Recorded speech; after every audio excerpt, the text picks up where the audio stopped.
ನಮಸ್ಕಾರ ಸ್ನೇಹಿತರೆ, welcome to my channel simple ಆಗಿ ಒಂದು ಆರ್ಟ್ ಆ್ಯಂಡ್ ಕ್ರಾಫ್ಟ್ಸ್.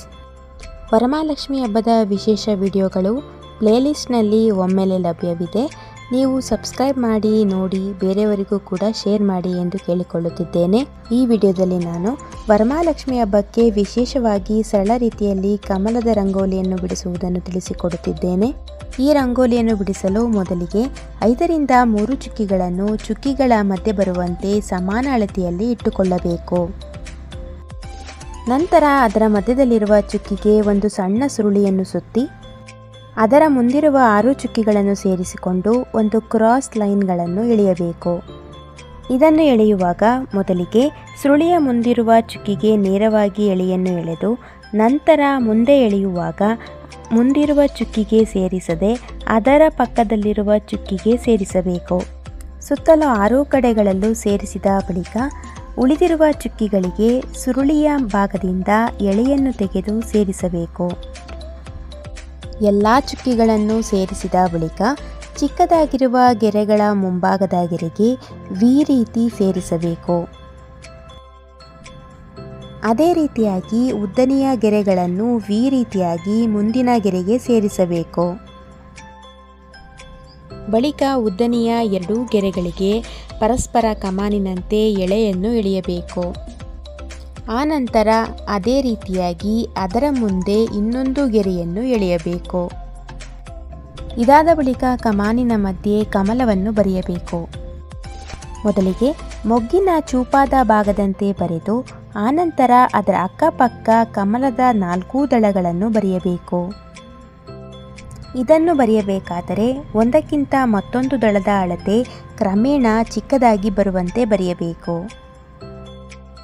ಇದೇ ರೀತಿಯಾಗಿ ಒಟ್ಟು 6 ಕಮಲಗಳನ್ನು ಕಮಾನಿನ ಮುಂದೆ ಮಧ್ಯಭಾಗಕ್ಕೆ ಬರುವಂತೆ ಬರೆಯಬೇಕು.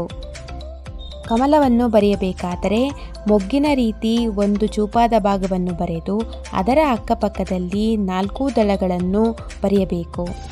ಇದಾದ ನಂತರ ನಾನಿಲ್ಲಿ ಈ ರಂಗೋಲಿಯನ್ನು 5 ಬಣ್ಣಗಳಿಂದ ಫಿಲ್ ಮಾಡುತ್ತಿದ್ದೇನೆ. ಮಧ್ಯದ ಸುರುಳಿ ಭಾಗಕ್ಕೆ ಯೆಲ್ಲೋ ಕಲರ್ ಹಾಕಿ ಬಳಿಕ ಪದ್ಮದಂತಿರುವ ದಳಗಳ ಉದ್ದನೆಯ ಗೆರೆಗೆ ಬ್ಲೂ ಕಲರ್, ಅದೇ ರೀತಿ ಚಿಕ್ಕದಾದ ದಳಗಳಿಗೆ ಆರೆಂಜ್ ಕಲರನ್ನು ಬಳಸಿದ್ದೇನೆ. ನೀವು ಬೇಕಾದಲ್ಲಿ ಈ ರಂಗೋಲಿಯನ್ನು ಇದೇ ರೀತಿ ಬಿಡಬಹುದು, ಆದರೆ ನಾನಿಲ್ಲಿ ಈ ರಂಗೋಲಿಗೆ ಬಣ್ಣಗಳನ್ನು ಫಿಲ್ ಮಾಡಿ ತೋರಿಸುತ್ತಿದ್ದೇನೆ. ನಂತರ ಕಮಾನಿನ ಕೆಳಗಿನ ಭಾಗಕ್ಕೆ ಗ್ರೀನ್ ಕಲರನ್ನು, ಕಮಾನಿನ ಎಳೆಯ ಭಾಗಕ್ಕೆ ಬ್ಲೂ ಕಲರನ್ನು ಬಳಸಿದ್ದೇನೆ. ನಾನಿಲ್ಲಿ 5 ಬಣ್ಣಗಳಿಂದ ರಂಗೋಲಿಯನ್ನು ಫಿಲ್ ಮಾಡಿದ್ದೇನೆ. ನೀವು ಬೇಕಾದಲ್ಲಿ ಅದಕ್ಕಿಂತ ಹೆಚ್ಚು ಅಥವಾ ನಿಮ್ಮ ಇಚ್ಛೆಗೆ ಅನುಗುಣವಾಗಿ ಬಣ್ಣಗಳನ್ನು ಬಳಸಬಹುದಾಗಿದೆ.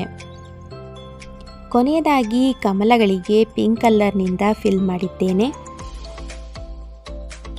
ಇದಾದ ಬಳಿಕ ನಿಮಗೆ ಇಷ್ಟವಾದ ಭಾಗವನ್ನು ಹೈಲೈಟ್ ಮಾಡಬಹುದು. ನಾನಿಲ್ಲಿ ಹೈಲೈಟ್ ಮಾಡಲು ಕಲರ್ ರಂಗೋಲಿ ಮತ್ತು ಬಿಳಿ ರಂಗೋಲಿಯನ್ನು ಬಳಸಿದ್ದೇನೆ.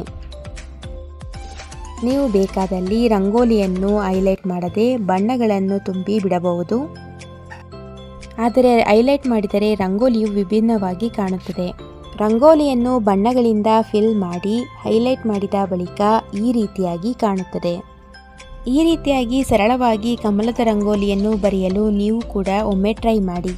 ಅದೇ ರೀತಿ ಎಲ್ಲರಿಗೂ ಶ್ರೀಲಕ್ಷ್ಮಿಯು ಸನ್ಮಂಗಳವನ್ನುಂಟು ಮಾಡಲಿ ಎಂದು ಬೇಡಿಕೊಳ್ಳುತ್ತಿದ್ದೇನೆ.